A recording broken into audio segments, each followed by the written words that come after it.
పాదముల యొద్ద పడవేసిరి.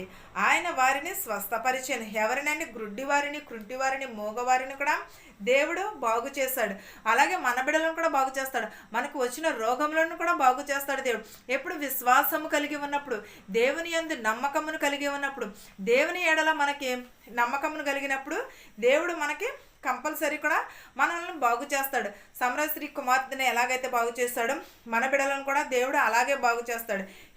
బాగు చేయాలంటే మనం ఏం చేయాలి? దేవుని యందు విశ్వాసము కలిగి ఉండాలి. హెబ్రీలకు 6:14 చూద్దామండి. 6:14 తనతో కూడా అని ప్రమాణము చేసి, నిశ్చయముగా నేను నిన్ను ఆశీర్వదింతును, నిశ్చయముగా నిన్ను విస్తరింపచేతునని చెప్పాను. ఎలా అండి?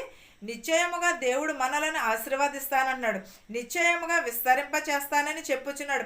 ఆ మాట నమ్మి అతడు ఓర్పుతో సహించి ఆ వాగ్దాన ఫలము పొందాను.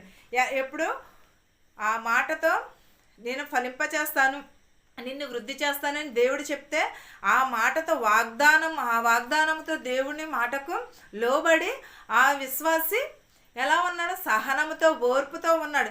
దేవుడు నన్ను ఎప్పుడు ఆశీర్వదిస్తాడు, నన్ను ఎప్పుడు దీవిస్తాడు అని ఆశీర్వాదం కోసం ఎప్పుడూ కూడా ఎదురు చూశాడు. మన కోట్ల నక్షత్రాలు పేర్లు పెట్టి పిలిచే దేవుడు నిన్ను నన్ను పిలిచి ఆశీర్వదించడంటారా? నిన్ను నన్ను కూడా సమృద్ధి చేయడంటారా? ప్రతి ఒక్కరిని కూడా సమృద్ధి చేస్తాడు. దేవుడు మర్చిపోయేవాడు కాదు. దేవునికి అసాధ్యమైనది కూడా ఏదీ లేదు. అపవిత్రుడుగా ఉంటే దేవుని నీకు సమస్యగా ఉంటాం. మనం ఎప్పుడైతే దేవుని ఎడల నమ్మకమును, సమృద్ధిని కలిగి ఉంటామో అప్పుడు దేవుడు మనకి ప్రతిదిని కూడా దేవుడు మనకి దయచేస్తాడు. మనం ఎప్పుడూ కూడా అపవిత్రుడుగా ఉండకూడదు, దేవునికి సమస్యగా ఉండకూడదు, అవిధేయతగా